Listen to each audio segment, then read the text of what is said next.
உங்களுக்கு தன்னம்பிக்கை கொஞ்சம் குறைவா இருக்கா? அப்ப இந்த வீடியோவை ஃபுல்லா பாருங்க. தனிப்பட்ட வாழ்க்கையிலயும் சரி, நம்ம வேலை செய்யற இடத்துலயும் சரி, தன்னம்பிக்கை செல்ஃப் கான்ஃபிடன்ஸ் அப்படின்றது ரொம்பவுமே முக்கியம். அதை அதிகரிச்சுக்க ஒரு சில டிப்ஸ் சொல்றேன், நோட் பண்ணிக்கோங்க. 1, எப்போதுமே உங்களால முடிஞ்சதை நினைச்சு பெருமைப்படுங்க. உங்களால முடியாததை நினைச்சு கவலைப்படாதீங்க. அதாவது எப்பவுமே பாசிட்டிவா இருங்க. ஒரு சின்ன விஷயத்த நீங்க வெற்றிகரமா செய்து முடிச்சீங்க அப்படின்னாலுமே அதை கொஞ்சம் கொண்டாட ஆரம்பிங்க. உங்களை பத்தி நீங்களே பாசிட்டிவான ஒரு எண்ணத்தை உங்க மனசுல உருவாக்குங்க. இது உங்களுடைய செல்ஃப் கான்பிடன்ஸை ரொம்பவுமே அதிகரிக்கும்.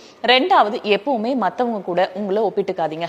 குறிப்பா இந்த சமூக வலைதள போஸ்ட்களை பார்த்துட்டு அதுல இருக்கிற வீடியோல அவங்க எவ்வளவு சந்தோஷமா இருக்காங்க, ஆனா ஏன் நமக்கு அப்படி இல்லை அப்படின்னு நினைச்சு வருத்தப்படுறவங்க பல பேர் இருக்காங்க.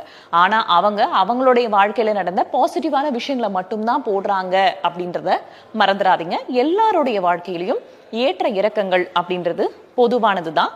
அதனால மத்தவங்களோட உங்களை நீங்க ஒப்பிட்டுக்காதீங்க.